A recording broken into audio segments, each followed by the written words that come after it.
All right, we're here with Richard Funk of Saviah Cellars, Walla Walla, Washington. Richard, can you give us a little brief intro about you and your winery? Well, we started 10 years ago. This is our 10th anniversary. Pretty excited to be to this point. And my wife and I founded Saviah. The name was her great-grandmother. And she had written a book called The Gift of Little Things. And wine was one of those little things, and so we thought it was a fun story to share with our customers, the gift of little things. And you know, when we moved to Walla Walla, it was a pretty small industry. We were the 21st winery. Now there's over 100, well over 100. There were 50 acres of grapes when we moved here. Now there's still only a few thousand. Yeah. So it really hasn't, like, a lot of people see the valley as an explosion. In a sense it is, but still, I feel like a pioneer. I think that we've come a long way, but we've got a long ways to go. So. And what's your guys' production up to right now?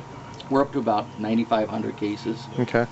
And I've always said we'll grow to where we think it's still makes sense. Mm-hmm. We didn't set a goal when we started to be at any certain threshold of production, and so as we keep planting vineyards and they come online, we'll slowly grow.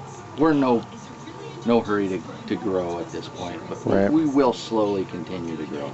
So you guys initially started off obviously sourcing fruit from other vineyards, Mm-hmm. or vineyards here in the area, Yeah. And outside of Columbia Valley.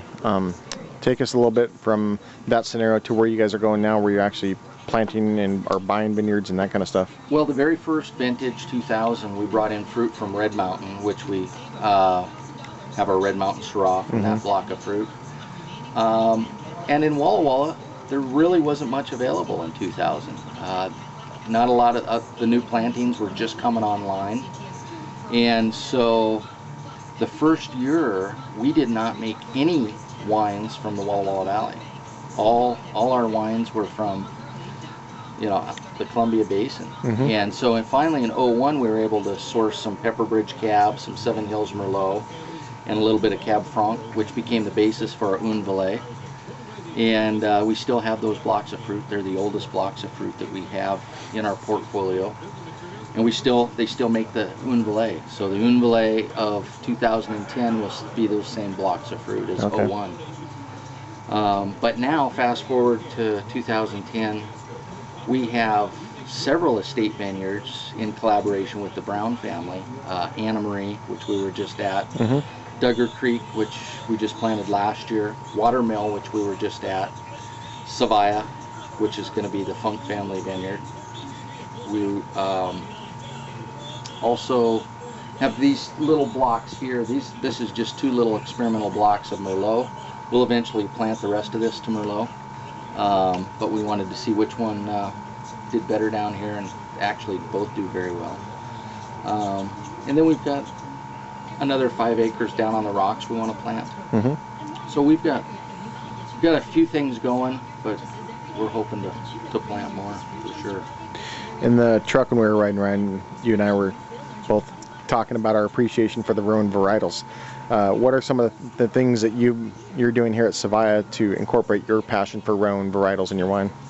Well, right now we've got Grenache planted that we planted last year, 1 acre block, Mourvèdre, and then several different blocks of Syrah. And I think the next step, we'll plant a little bit of Viognier to do some co-ferments with the Syrah. But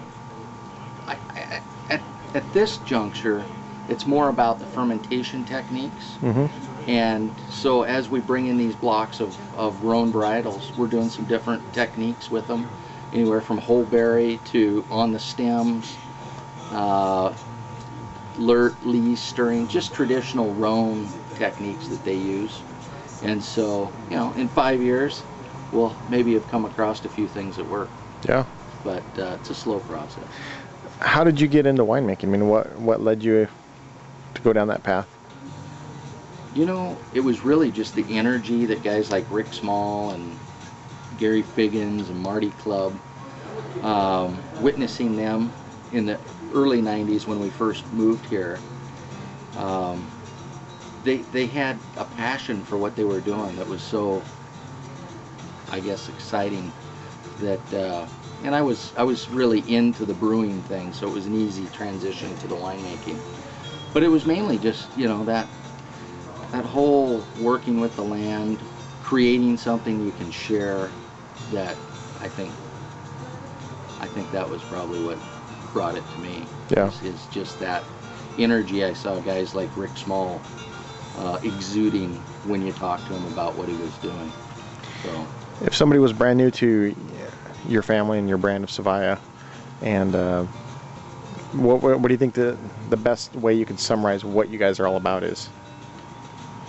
I would say what we're all about is a grand exercise in delayed gratification. Yeah. No, this is a really slow process. It's a journey.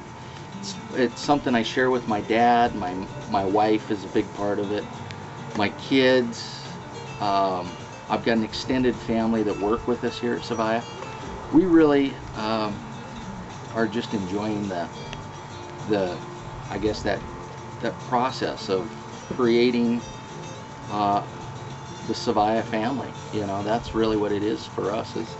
It's a small homespun business, and it's a down-to-earth experience. I mean, it's what it is. I mean, when I first started, people said, "Oh, you're gonna have to give up your bow hunting. You're not gonna have time for it."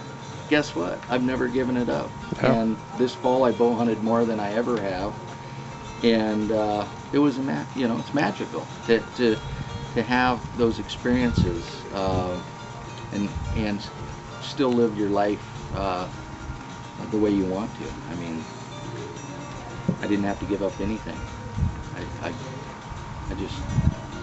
I guess I gave up my job at the health department. There you go. Yeah. Yeah. What a bummer, huh? What a bummer. Yeah.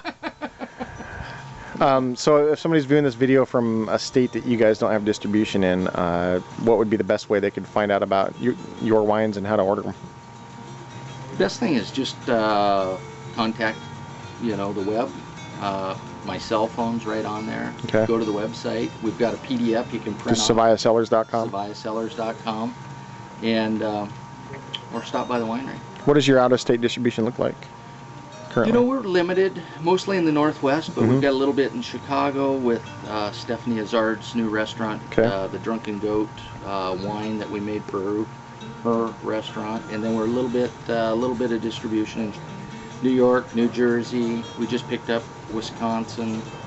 Anything in California yet? Just picked up a new distributor in California. Okay.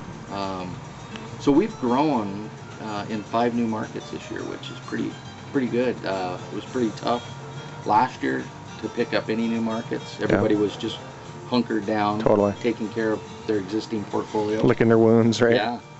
So no, we're on the grow. Sales are up. We're